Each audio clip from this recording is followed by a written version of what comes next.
What should we make of the Memorandum of Understanding between Canada's Prime Minister and Alberta's Premier?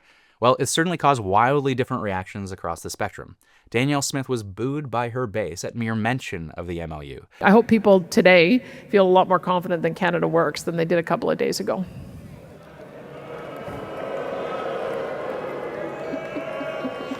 An environmental champion, Stephen Guilbeault, resigned his cabinet post based on his strong opposition to the deal. So, what does the deal do exactly? Well, on the one hand, at a high level, it's a collaborative document in a moment when national unity is critical.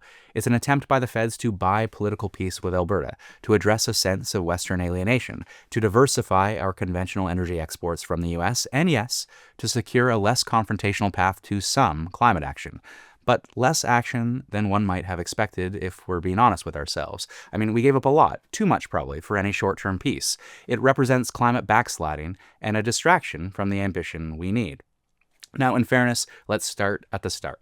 The MOU's preamble tells us that Alberta and Canada are committed to achieving net zero greenhouse gas emissions by 2050, to establishing Canada as a global energy superpower, and to respecting Indigenous rights holders.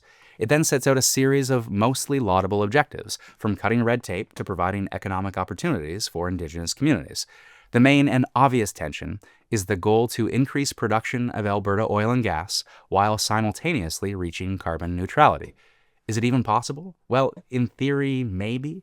The idea is that so long as the world relies on fossil fuels, Canada should reap the economic benefits. And there's a logic to that, of course. Better us than the United States or other countries with poor human rights records. But it's also true that it'll be a real challenge to make the intensity of oil sands emissions globally competitive for those final barrels. Knowing this, the MOU ties a potential new pipeline through northern BC directly to a massive carbon capture and storage project. The downside, though, is that it'll cost billions in public subsidies, and experts call the tech expensive, unproven, and a distraction from global decarbonization efforts while allowing the oil and gas industry to conduct business as usual. The truth is that in a future net zero world, there is not a strong business case for new fossil fuel infrastructure today. The oil and gas sector is already our largest single source of emissions, and a significant expansion of production is likely only viable in a non-net zero world, which seems to be what the MOU is betting on because that's what it commits to, a significant expansion of oil production and export of at least 1 million barrels a day above the status quo of over 4 million barrels, through a combination of a new potential pipeline and expanded capacity on Trans Mountain, the only trans rights, by the way, that Premier Smith seems to support. Still, it's fair for the private sector to bet on that world, and the feds have said that there won't be public money for any new pipeline. That is the right answer, and we should ensure that it doesn't happen indirectly through loan guarantees. It's also fair for governments to approve weak private sector bets so long as the environment and Indigenous rights are protected and respected, which is where the proposal likely falls down here in the face of strong BC and Indigenous opposition. At the same time, while companies are free to bet on runaway climate change, it is incumbent on governments to take ambitious climate action seriously. So does the MOU get us there? Well, not nearly enough. Now, on the positive side of the ledger, Alberta commits to the construction of large transmission interties with BC and Saskatchewan. That is good.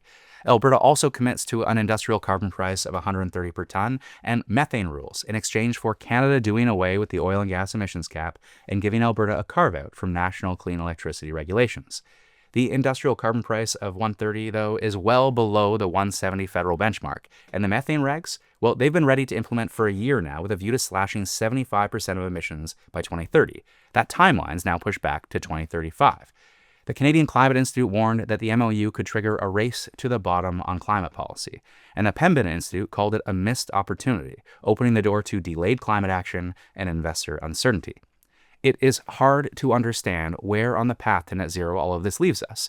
After dropping the consumer carbon price, winding down greener homes, and pausing the EV mandate, there were already gaps in our plan that hadn't been made up.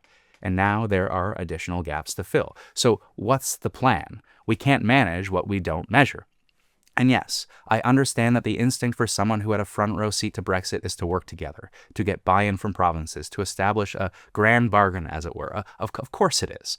But we gave up a lot, probably too much, for whatever short-term political peace we'll benefit from.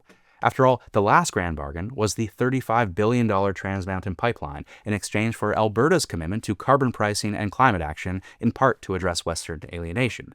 And where are we? Almost a decade later? Well, it's deja vu all over again, except with even less time to act with the sense of urgency required to build the sustainable future we deserve.